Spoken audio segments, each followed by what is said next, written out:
Hi, I'm Rhiannon from Barbecue Spit Rotisseries, and today I'm going to show you how to light a fire in a wood-fired pizza oven. Now, we've all lit a fire in our normal fireplace at home, and lighting a fire inside a wood-fired pizza oven is pretty much the same thing. So there's a couple of essentials that you'll need to get your fire started. Starting off with fire lighters. Now, I like to use an all-natural fire lighter, and this one that we're using today is basically just made from compressed cardboard. I don't like to use anything like the little white Jiffy lighters or anything like that. It's got chemicals in there, and my theory is I don't want that anywhere near the food that I'm cooking. Now, the other important thing that you'll need is some kindling. Now, we all know kindling. It's really thin pieces of wood that catch light easy, and that will go on top of our fire lighters. The next thing that we'll need is some hardwood. So I've got some hardwood here, which is about the same length as your forearm, and you'll need about 4 or 5 pieces of hardwood. Now, I cannot stress enough how important it is to have dry hardwood. Now, I'm not talking about the firewood that you can pick up from your local petrol station or anything like that. This needs to be bone dry. So nothing that's been just chopped down from your backyard. It needs to have dried for a minimum of 6, preferably 12 months. So something like Ironbark or red gum will really do the trick. Now, some other essentials that you will need will be some heat-proof gloves, ideally ones that cover up to your elbow. As you can imagine, this oven is going to be absolutely roaring, so the longer the gloves are, the better.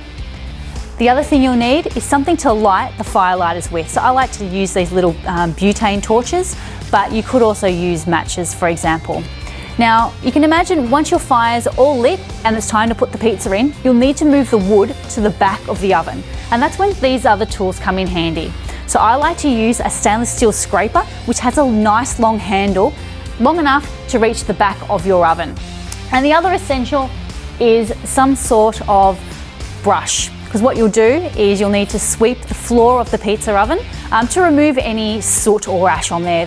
Obviously, you don't want the soot and the ash to go into the base of your pizza oven. So now I've run you through all the essentials of what you'll need to light a fire in your wood-fired pizza oven. Let's go through the way that you start setting it all up.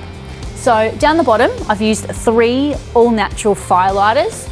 And then on top of that, we've positioned some kindling. Now, I recommend starting off with about 5 or 6 pieces of kindling, and you want to allow enough airflow around that, not to smother the initial flame. Then over the top of the kindling, we'll add about 4 or 5 pieces of our hardwood. The first step is to light the fire lighters.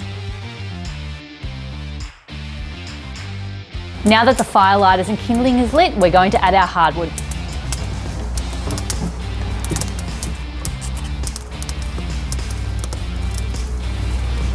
Now, as you can see, it's very important that you are wearing heat-proof gloves. Now, the pizza oven that we're cooking with today is the Flaming Coals Premium Pizza Oven, and on the top of the flue, there is a baffle plate. Now, I like to have the baffle all the way open for about the first 15 minutes. And what that allows is any resins that may have been on the kindling, the fire lighters, or on the hardwood, that escapes up through the chimney and expels. That way you're not keeping those contaminants inside your oven where you're going to put your food. After 15 minutes, I'll close it off about halfway, and then we'll put the door on so the pizza oven can get nice and hot. So the wood's been burning for about 15 minutes, so what we're going to do now is put the door on. Now, I am leaving the door slightly open, that way more air can get through and help keep the fire going. We've had our fire burning for about 20 minutes, and as you can see from the dial, we're sitting at about 450 degrees Celsius, which is my ideal cooking temperature, but anywhere between 400 and 450 will be fine. So we'll take the door off and we'll have a peek inside. You can see that the fire has really started to break down, and the oven is quite hot, including the bricks. What we need to do is make room for the pizza. So we're going to get our pizza brush and our pizza scraper and move the fire to the back of the oven. Okay, so I've got a nice long-handled wood scraper and of course my heat-proof gloves.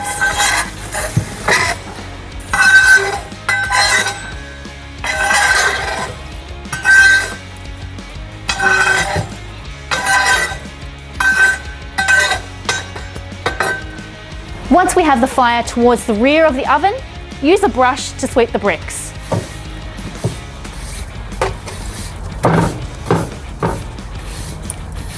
Sweeping the bricks will just help remove any of that residual ash.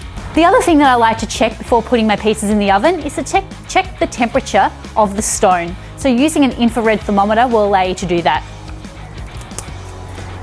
Now I like to aim for a temperature of somewhere between 350 to 400 degrees Celsius.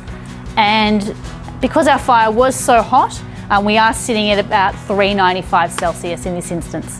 At this temperature, your pizzas will be done in about 2 to 3 minutes. So the only thing left to do is to put the pizza in.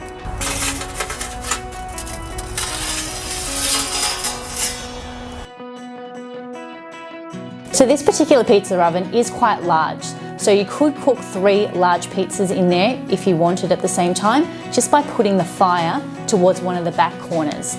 Me personally, I wouldn't be cooking more than 2, because as you can see, there is quite a bit of work involved to maneuver the pizzas during the cook.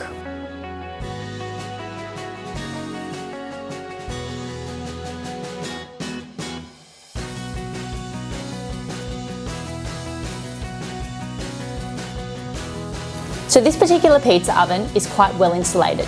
So if after you finish cooking pizzas, you're planning on cooking a roast or a loaf of bread, just wait for the temperature to come down to about between 200 and 220 degrees Celsius before putting other food in.